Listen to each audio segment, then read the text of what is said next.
Population in Europe greatly increased in a 60-year period. 266 million to 447 million. A leading cause in the increased population rate was an increased birth rate and a decreased death rate, which stabilized Europe and led to a stable increase in population. Another leading factor in the growing population was the area in which you lived in. If you were from a well-developed area, such as the city, you had a steady and stable population increase. While in an undeveloped area, there had a large, rapidly increased growing population. Migration into Europe was very important also. A lot of Europeans between 1846 and 1932 left Europe, over 50 million. Most of these reasons were because of the rash political instabilities of their government and also war. Most of these Europeans left to better places such as North America and Australia. The Second Industrial Revolution was a very important feat for the Europeans.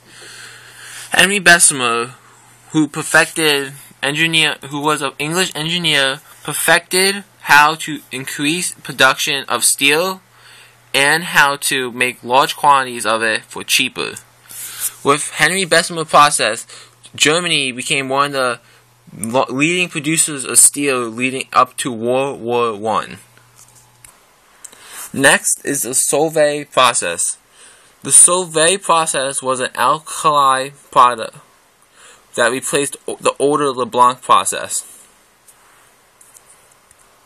This led to an increased production of sulfuric acid, new dye stuff, and plastics.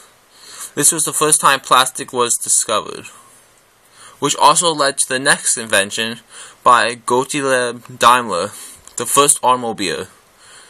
The first automobile was made in 1886 by Gottlieb Daimler.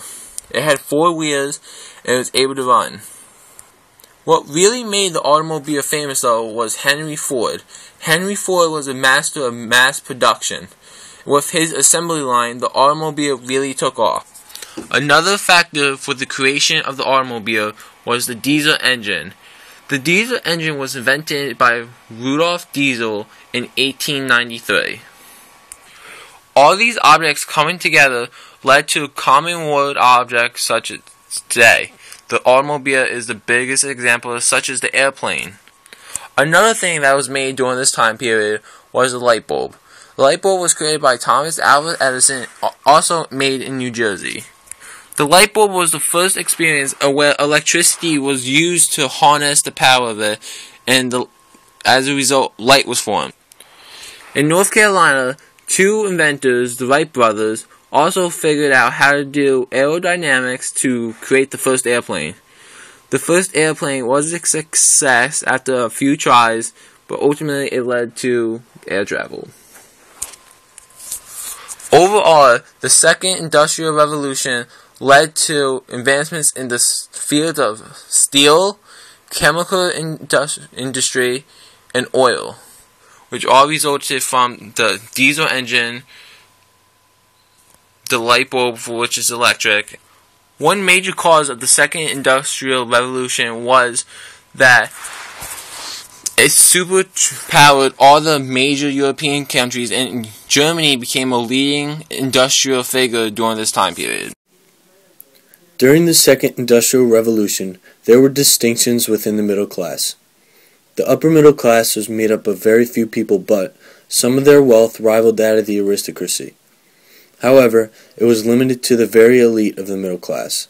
One of these people who exceeded their class was W. H. Smith, and he was elected to the House of Lords. He displayed the elite of the middle class, and he came up with a clothing chain that still operates in Europe today. Below this elite group of the upper middle class were the professional people and the entrepreneurs. These people could afford private homes as well as small family vacations. Also in this class were shopkeepers, teachers, and other small landowners. Lastly, there was the lower middle class, or the petite bourgeoisie. This group was made up of the low-level businessmen and retail clerks. They couldn't quite afford the luxuries that the rest of the middle class could. This class was essentially made up of the people who had middle-class aspirations by moving away from the lower-class life. During the Second Industrial Revolution, urban life revolved around major reform. This started with the cities and sanitation. In the beginning of the century, cities were places of residence and a place for people to work. However, towards the end of the century, they turned into places where there were large retail stores and theaters as well as government offices. They were essentially turned into places of commerce rather than residence. A great example of the city reform throughout Europe was in Paris, France. It was completely redesigned in a way that reconstructed the street layout and made the city easier to move around in. Napoleon came up with the idea, but it was carried out through George Haussmann.